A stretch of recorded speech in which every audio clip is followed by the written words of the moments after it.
Mas faça um pequeno balanço, senhor presidente. Nesse dia, para mim, tão importante, que terminamos o ano legislativo.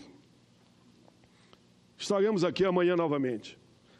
A grande virtude, senhor presidente, dizer que Vossa Excelência fica bem nessa presidência aí, viu? Hoje não é a primeira vez. A grande virtude do homem público é a fidelidade para com a sua história e a história do seu povo. Felizes aqueles que preservam seus ideais, sonhos e até devaneios.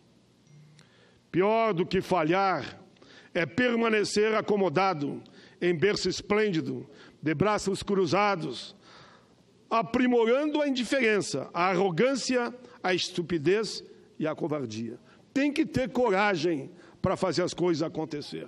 Diziam para nós que era bobagem. O governo tinha maioria, como a trabalhista, embora votação simples, a Previdência também teria. Eu dizia sempre, veremos, está aí o resultado. A nossa causa é a causa do povo brasileiro, dos trabalhadores, daqueles que adormecem junto às estrelas e acordam todo dia antes do sol dizer bom dia. Fizemos uma caminhada até o momento que não foi nada fácil, podem crer. Atravessamos rios, escalamos montanhas, tivemos tropeços, como a reforma trabalhista, mas podemos dizer, foi uma jornada firme e corajosa, buscando o bem comum do povo brasileiro. As críticas e opiniões foram e continuam sendo, para o meu mandato, sempre bem-vindas, pois elas fazem parte da democracia e são fundamentais para o aprimoramento da conduta de toda a nossa gente. Claro que para mim é uma alegria ir no campo de futebol, no supermercado, o carinho como o povo nos trata. O artigo 5º da Constituição diz que todos são iguais perante a lei, sem distinção. De qualquer natureza, direito à vida, à liberdade, à igualdade, à segurança, à propriedade. O artigo 6 é dos direitos sociais, educação, saúde, trabalho, moradia, lazer, previdência social, a proteção, a maternidade e a infância. Esta é a nossa Constituição Cidadã, que eu fiz parte de 1988. Está lá a minha assinatura. Sagrada desde o seu nascimento até o entardecer das décadas e décadas, por ser uma das mais avançadas do mundo. Muitos querem o seu fim, mas não será bem assim. Ulisses Guimarães afirmou, numa sessão histórica, eu estava lá porque fui constituinte, a coragem é a matéria-prima da civilização. Sem ela, o dever e as instituições perecem. Sem a coragem, as demais virtudes sucumbem na hora do perigo. Sem ela não haverá a cruz nem os evangelhos. A nação quer mudar, a nação deve mudar, a nação vai mudar. Esta frase de Ulisses é o grande segredo para aqueles que desejam mudar o país, para que as pessoas tenham uma vida mais digna. A coragem, sim, a coragem. Coragem da resistência, coragem do bom combate, a coragem daqueles que dizem: eu quero homens que sejam governados pelas leis e não homens que governem as leis. A coragem está dentro de cada um de nós. Com a coragem vem a decisão política para as grandes transformações. Por 4 vezes, presidente, estivemos na Câmara como deputado federal. Hoje, estamos no 2º mandato como senador da República do meu país. Não esperamos o sol nascer. Molhamos a terra, caminhamos um caminho escolhido, amassando barro, mas sempre ao lado do povo. Avançamos na construção, negociação, aprovação de centenas de propostas legislativas, mais de 1000 apresentadas, muitas viraram leis, outras aprovadas em comissões, outras aprovadas nesse plenário, estão na Câmara, outras encaminhadas como sugestão ao Executivo e também viraram leis. 1992, Talvez poucos saibam, lá eu já fui relator da política de salário mínimo.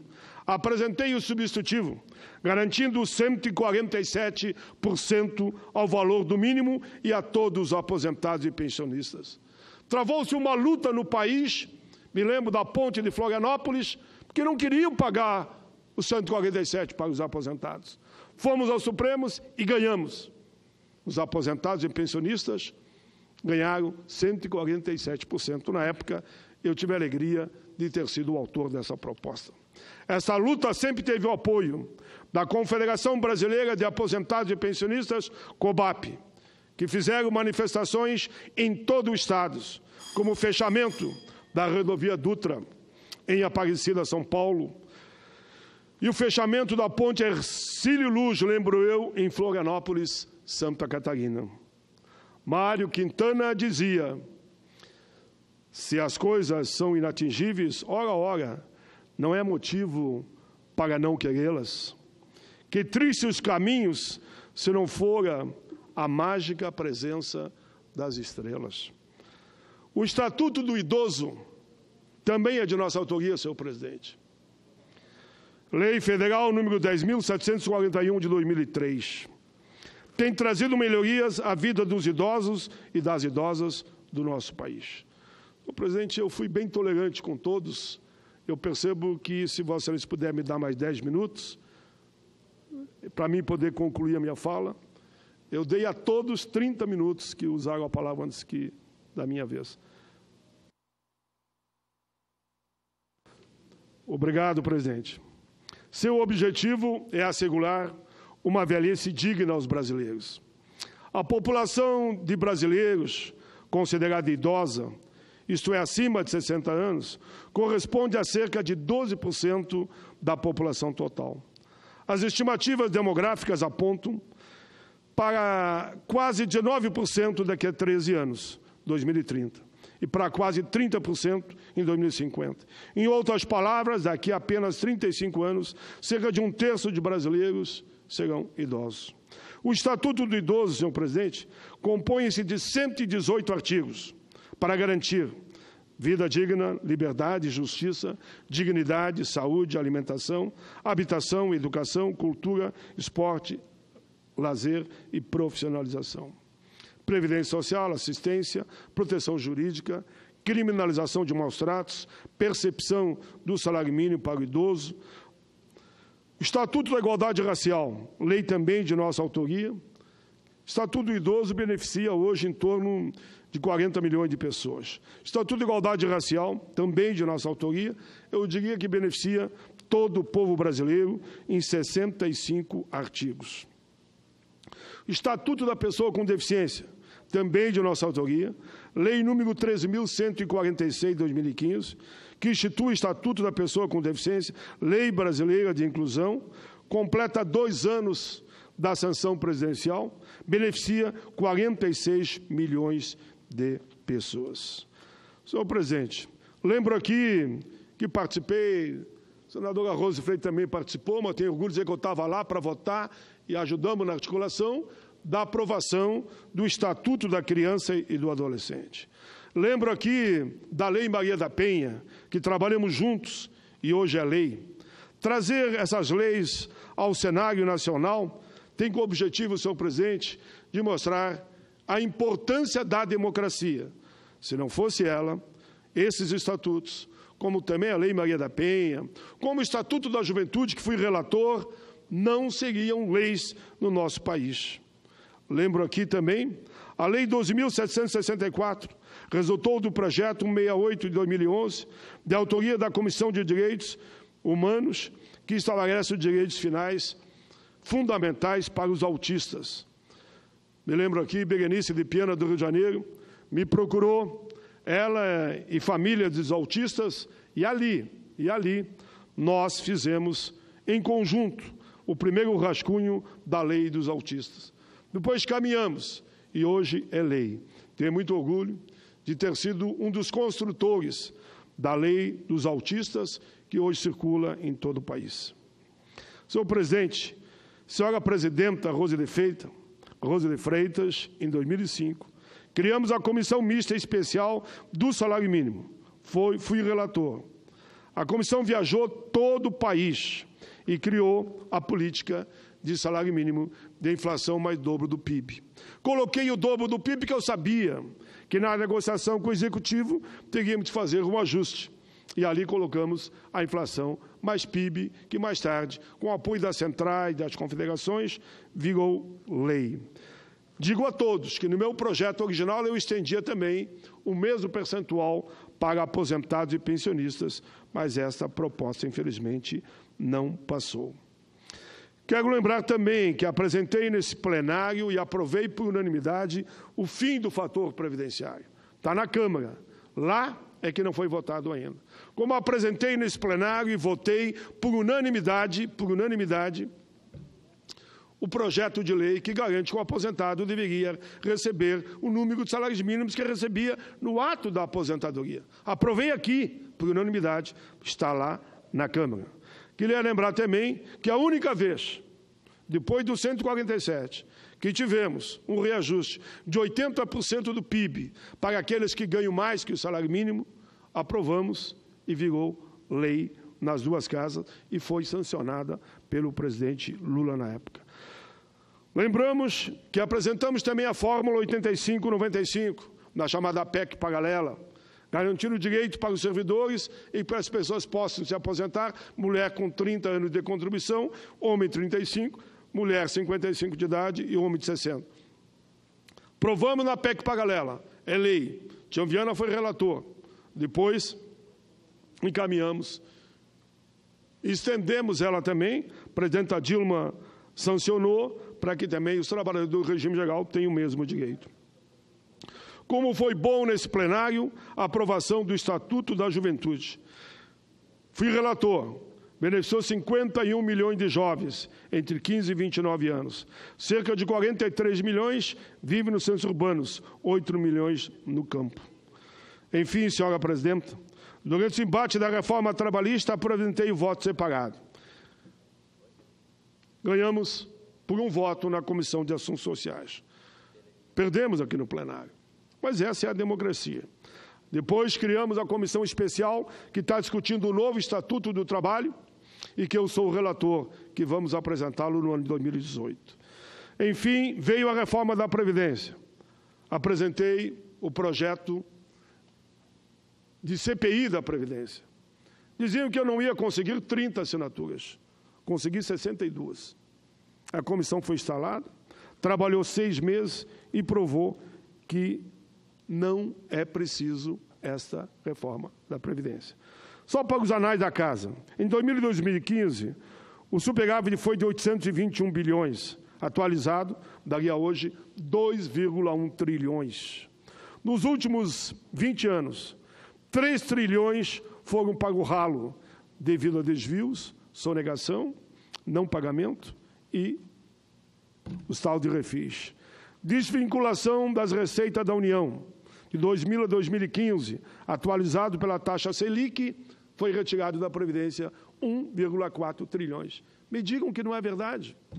Me digam, vamos fazer um debate aqui numa sessão temática e vamos ver quem está com a razão. Já a apropriação indébita, 125 bilhões a cada 4 anos desaparece da Previdência. Dados da Receita Federal. Eu não invento números, eu não crio números. Desonegações. Você fala, nos últimos 10 anos, mais que triplicaram, chegando a 143 bilhões em 2016, 45 bilhões em 2007. Veja que quase triplicou de 2007 para 2016.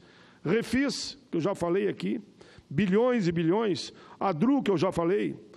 Enfim, senhora presidenta, os tambores rufam mais e mais, e cada dia em nosso país, grito de feras soltas buscam um novo horizonte, as cantorias dos trovões embalam as novas gerações, porque eles estão protestando nas ruas, nos campos e nas cidades.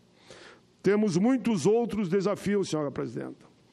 Buscamos, dessa forma, fazer um trabalho aqui voltado para causas e não para coisas. Só nos interessa, senhor presidente, o alcance da nossa vista, são o alcance da nossa mão, dos nossos ideais, aquilo que seja de interesse de todo o povo brasileiro. Por isso que eu digo, senhora presidenta, terminando, já avistamos no horizonte o findar de mais um período. Daqui uns dias estaremos em 2018. Ano de 2017 já está sendo chamado de um ano que o Brasil virou de cabeça para baixo. Não é para menos. Enfim, senhora presidenta, eu queria, nesse encerramento, só dizer a todos aqueles que estão nos ouvindo nesse momento que é muito importante nós olharmos com carinho as eleições de 2018. Votem homens e mulheres que tenham compromisso com o senhor e com a senhora, com as nossas crianças, com a nossa juventude, com os trabalhadores e trabalhadoras, com os idosos, com os empresários que tenham responsabilidade social. Oxalá, oxalá, nós estivéssemos aqui. Eu nem queria a maioria, mas eu queria ter, no mínimo, uns 250 deputados com essa visão. E queria ter uns 30 senadores com essa visão. Como seria bom nós podermos iniciar o ano de 2018 com senadores, senadoras e um presidente que tivesse compromisso com a nação, compromisso com o país, e não colocasse o país em nenhuma aventura. As últimas palavras, senhora presidente.